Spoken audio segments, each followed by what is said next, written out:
Hi, this is Sam Frick. Welcome back to ANEC Sports coverage of the Football Sectional Tournament. Once again, at ANEC Sports, we cover 30 schools across Northeast Indiana and parts of Elkhart County.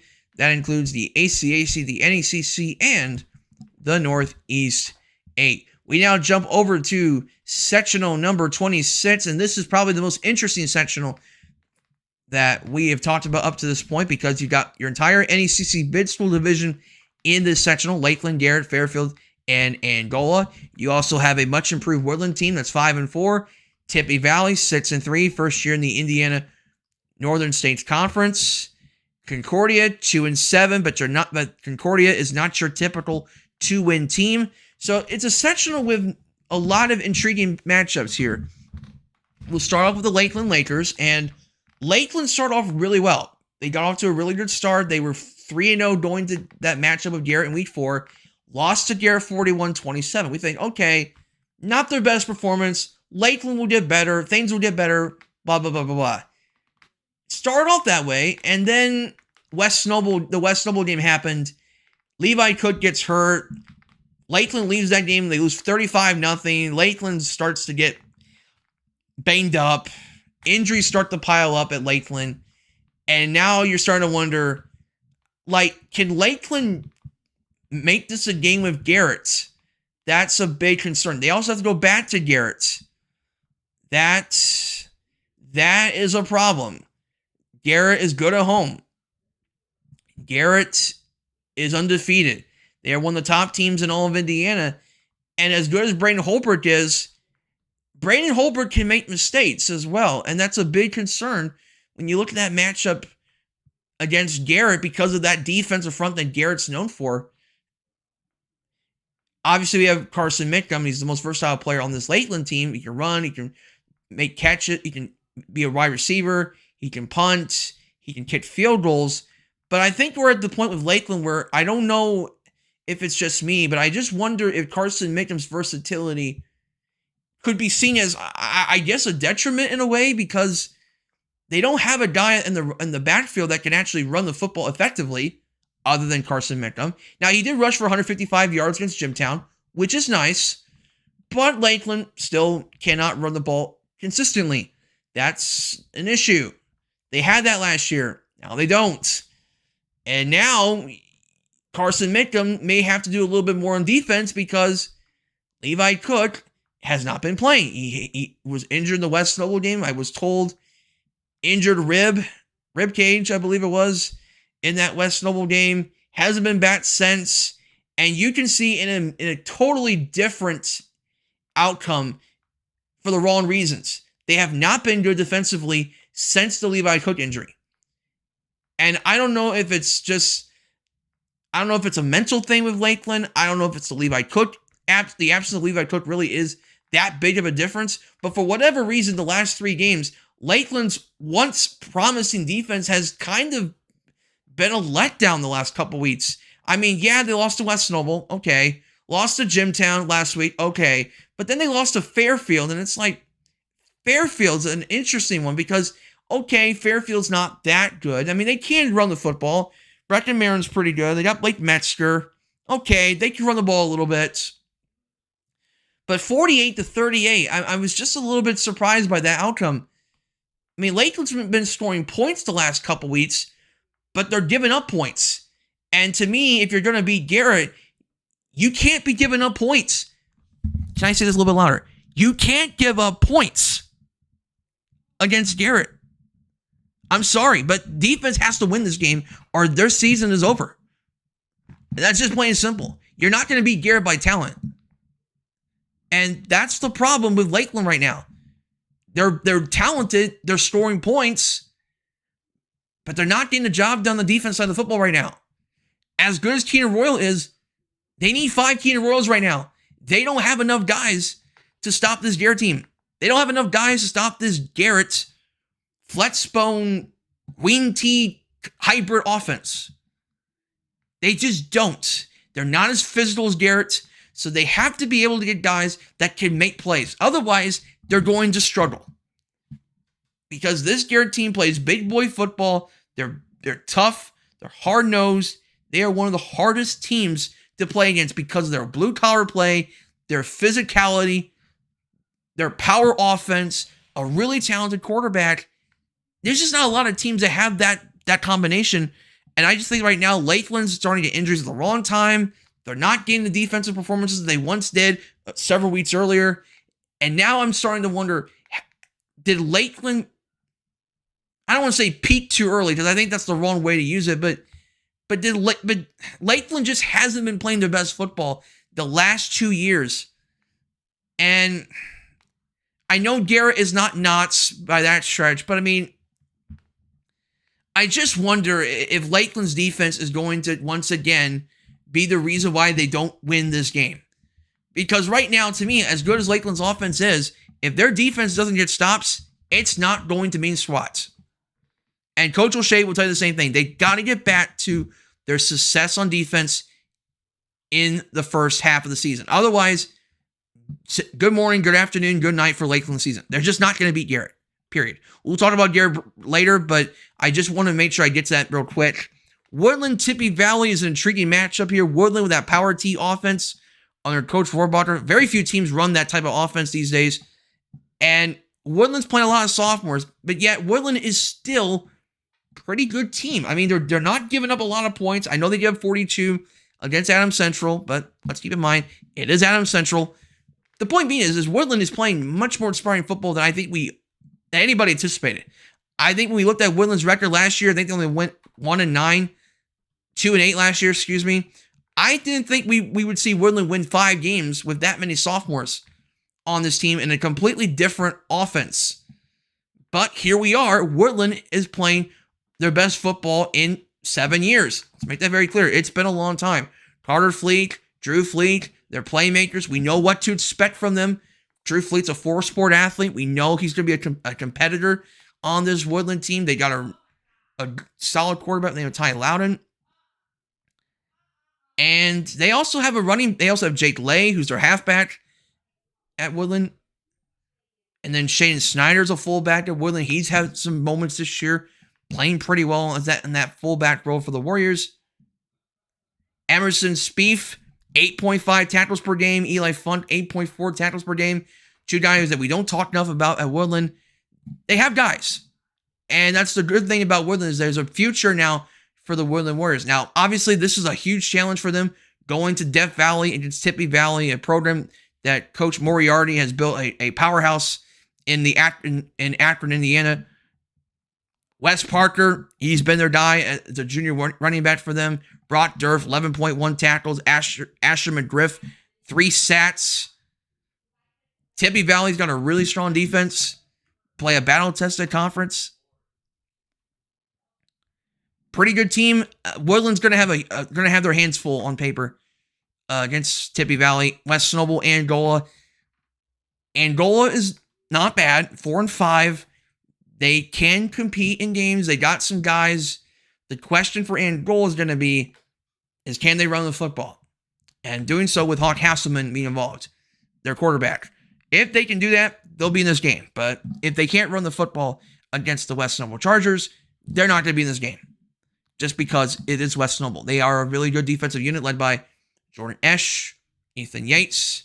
They have their safety and defensive back, corner, whatever he does. He pretty much does a little bit of everything on defense. And Xavier Yates for the West Snowball Chargers. Seth Pruitt, running back. He pretty much is the guy on the offense side of the ball, averaging, 8.1 yards per carry or something like that for this team. 7.6 yards per carry. I wasn't that far off. 1,306 yards, 24 touchdowns. I believe he's about right around 100 yards away from becoming the all-time leader in career rushing yards at West Snowball, surpassing his brother Brandon. He already has the all-time leader in touchdowns at West Snowball with 66. He is their guy. And when Seth Pruitt goes, West Snowball goes. It's very easy to do the math here. When he's their guy, West Snowball wins games for the most part. And that's why Seth Pruitt's one of the top players in all of Northeast Indiana. They need him. That's very simple. If they want to win their first ever sectional, he's got to be their guy.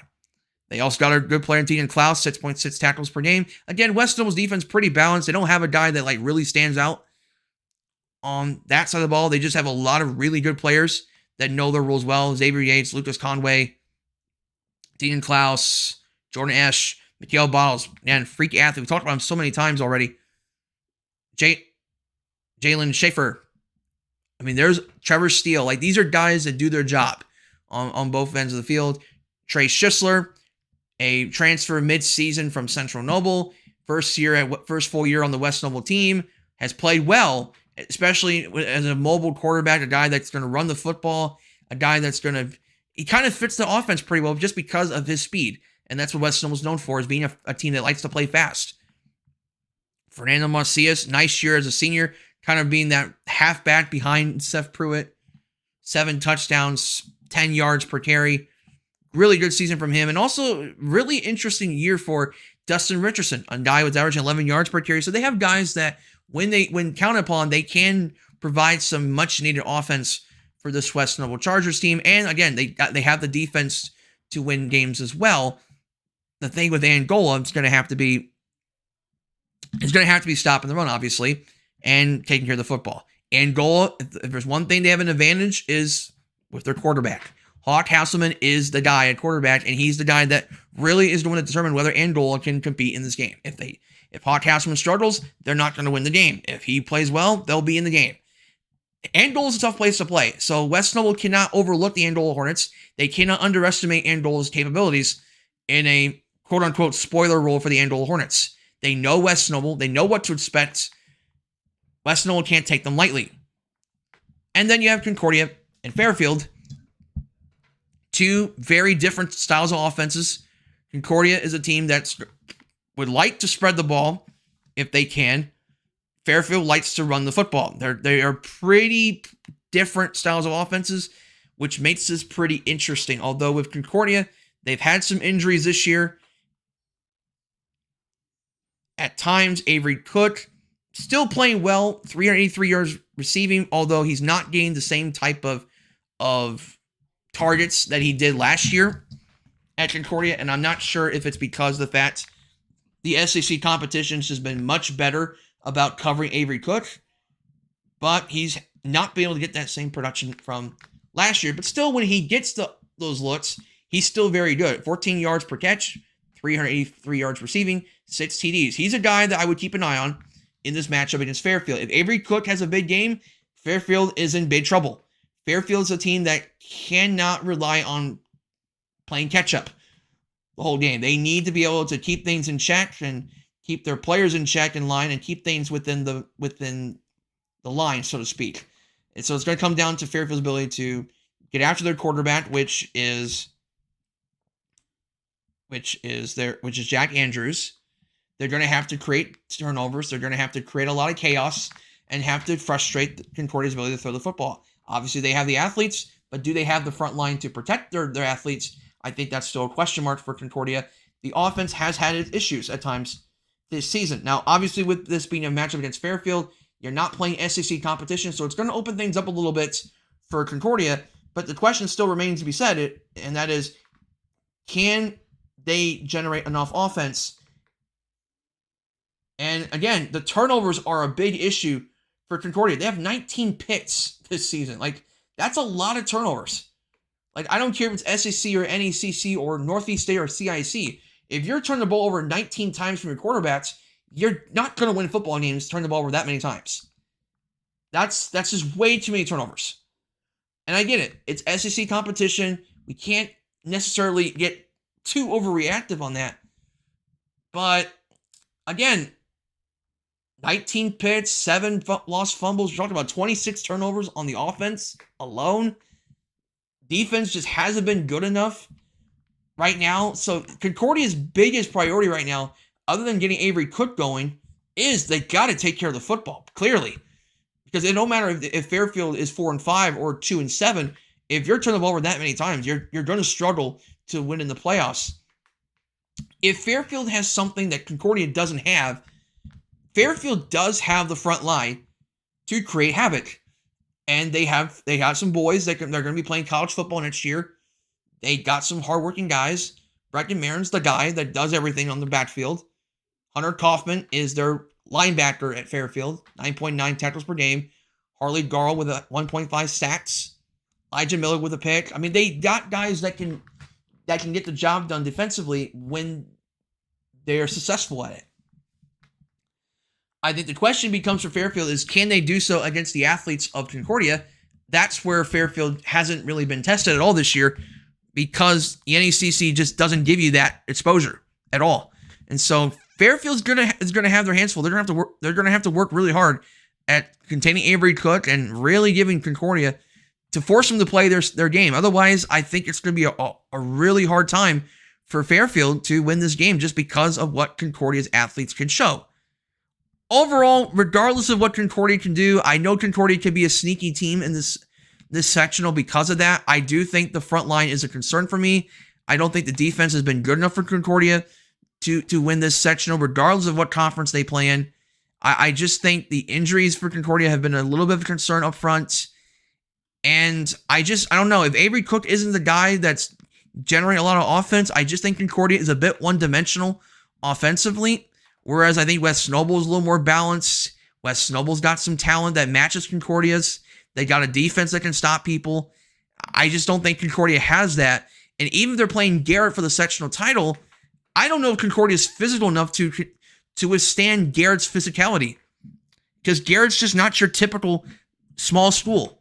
Garrett has a lot of size for a small school. They're extremely physical. They're extremely methodical the way they move the football. They're a run-first team, but they do so in a very effective manner. They only average about 5-6 yards per carry, so they don't have to move the ball that much to generate offense and control the clock. And that's what Garrett does, something that nobody else really does that well, and that's be able to move the ball effectively, but still be able to control the clock and burn the clock at a high rate. Concordia can't really do that. And that's where I think Garrett would be seen as the favorite. I wouldn't call Garrett a slam dunk favorite to win the sectional, but I would say Garrett will be seen as the favorite going into the sectional, just because that style of football is hard to replicate and prepare for. You look at the offense, Calder Hefty, probably the best season he's ever had up to this point. 599 passing yards, 8 TDs, only 2 picks, 732 rushing yards, 9.3 yards per carry, 13 TDs on the ground. You look at Cam Rubel, their fullback, 1,012 yards rushing, 182 carries, 5.6 yards per carry, 14 TDs for Cam Rubel. Alex Guzman, 34 carries for 324 yards, 4 TDs. You have Parker Skelly, 17 catches for 425 yards, 5 TDs. He's averaging 25 yards per catch. That's usually when Calder Hefty occasionally throws the ball deep on third and whatever long, and Parker Skelly does Parker Skelly things and makes athletic grabs like he's playing college football. That's how good Parker Skelly is. Levi Cheney, not too far behind him. 4 catches for 95 yards, 2 TDs. Doesn't get as much attention, or at least in terms of the offense, as Skelly does, but Cheney does have some moments when the ball goes to him. The one thing Garrett has done really well this year is they're not making a lot of mistakes, and that's the one reason why Garrett is so successful this year. Obviously, their experience, that does help as well. This is also a very balanced defensive unit. Nate Wells, Brandon Newsbaum, Calder Hefty, Guzman. Although no Cashin Kellum because he's been injured the last several games, they still got Jack McDowell on this defense. They got Edley. They got Aiden Hunt, Cheney, Lewis, Scally again. I mean, we're talking about a really deep defensive unit. They're recording 17 stats, 6 from Hunt, 4 from Edley. I mean, it's a really good defense, as we mentioned earlier. And it's one of those teams that if you're not able to play their style, they can eat you alive. That's how good Garrett is. I mean, it's pretty much smash mouth football. And we talked a lot about that 1974 Garrett team. That 1974 Garrett team is exactly replicated this year. Well, I wouldn't say exactly replicated, but it's mostly replicated. Because that 74 team essentially played smash mouth football, lunch pail football, in-your-face football. You play big boy football against big boy football. That's what Garrett football was in 74. They're playing it this year. That's what makes Garrett really good. If they play that style effectively and they limit the turnovers, they're one of the best teams in Indiana. When they don't do that, when they don't play well in their style, they can be kind of mediocre. But this year, they've made it very determined. This was going to be a better team. this was going to be a successful year, and that full year experience has helped Garrett propel them to having this great team. Now, I do think Garrett is not immune to a potential letdown. They got to be careful of overlooking their competition. Lakeland has seen Garrett's film. West Snowball's seen Garrett's film. So they do have to be careful of overlooking the competition, because teams did that to Garrett last year. They can't be overlooking teams this year. So I think they're the favorites. I think they can win this sectional for sure. But again, if it's Garrett West Snowball for the sectional title, there's no guarantee Garrett wins the sectional, because West Snowball can stop the. I won't say stop the run, but they can contain the run. The question I have for West Snowball is can West Snowball generate enough offense in the red zone to get over the top against Garrett? That's the question I have for West Snowball. And that's why I think Garrett has the edge on paper. It's not necessarily the defense for West Snowball, but Garrett's defense maybe just being a tad better than West Snowball's offense.